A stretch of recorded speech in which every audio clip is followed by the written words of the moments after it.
জাতির পুনর্গঠন প্রচেষ্টায় অনাবাসী বাংলাদেশিদের সক্রিয়ভাবে অংশ নিতে আহ্বান জানিয়েছেন প্রধান উপদেষ্টা ডক্টর মোহাম্মদ ইউনূস। শনিবার নিউ ইয়র্কে NRB connect day empowering global Bangladeshi শীর্ষক এক অনুষ্ঠানে যোগ দিয়ে এ আহ্বান জানান তিনি। প্রবাসী বাংলাদেশিদের ভালোবাসায় আবারও সিক্ত হলেন প্রধান উপদেষ্টা ডক্টর মোহাম্মদ ইউনূস। এমন অভিবাদনে স্বভাবতই আত্মবিশ্বাসী প্রধান উপদেষ্টা। প্রবাসীদের দেশের একটি অবিচ্ছেদ্য অংশ বর্ণনা করে তিনি বলেন, প্রবাসীরা তাদের নিজ নিজ সক্ষমতায় অবদান রেখে জুলাই আন্দোলনের ফলে সৃষ্ট পরিবর্তনগুলোকে এগিয়ে নিতে গুরুত্বপূর্ণ ভূমিকা রাখতে পারে। জাতিসংঘে আসার ব্যাপারেও একটা পরিকল্পনা ছিল, যেটা বড় বিষয় ছিল রাজনৈতিক নেতৃত্বকে সঙ্গে আনা। তারা সম্মত হবেন সেটা ভাবিনি, মনে হয়েছে একটা ব্যাচ এখানে লাগবে, তবু ভাবলেন চেষ্টা করেছি। ওনাদের সম্মতি দেখে আমার মনে বাংলাদেশ সম্বন্ধে, বাংলাদেশের ভবিষ্যৎ সম্বন্ধে আমার আস্থা অনেক বেড়ে গেছে। এটা দূরের থেকে গ্যালারিতে বসে কথা বলা সোজা, অবশ্যই সোজা, কিন্তু সেই সোজা জিনিসের মধ্যে আমাদের একটা কঠিন কাজ করতে হবে, এটাকে পাল্টানোর একটু চেষ্টা করতে হবে। সবাই মিলে একটু চেষ্টা করতে দেখবে যেটা করে ফেলতে পারে। নিউ ইয়র্কে জাতিসংঘের অধিবেশনে অংশ নেওয়া সহ এই সফরে বিএনপি, জামায়াত ও এনসিপির রাজনৈতিক নেতারা যোগ দেয়ায় আত্মবিশ্বাস আরও বেড়েছে বলে এ সময় মন্তব্য করেন তিনি। টানা সপ্তমবারের মতো বেস্ট টিস্যু পেপার ব্র্যান্ড হিসেবে স্বীকৃতি পেয়েছে বসুন্ধরা টিস্যু।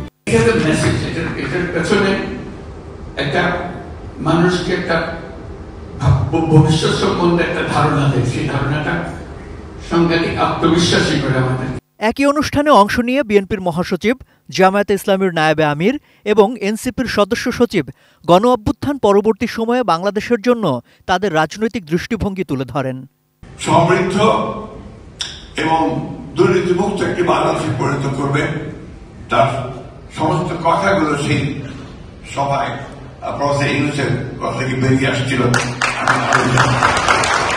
এই অভ্যুত্থান এমন বাংলাদেশের নানা প্রান্তের মানুষেরা, সমাজের নানা স্তরের মানুষেরা তারা সকলে স্বতঃস্ফূর্তভাবে এই অভ্যুত্থানে অংশগ্রহণ করেছে।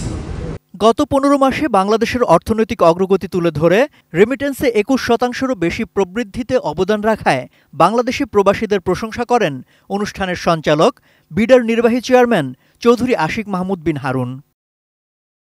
Bridging borders, current affairs and diaspora engagement শীর্ষক একটি ইন্টারেক্টিভ প্যানেল আলোচনায় অংশ নেন প্রবাসী কল্যাণ উপদেষ্টা আসিফ নজরুল সহ আরও 3 জন প্যানেলিস্ট।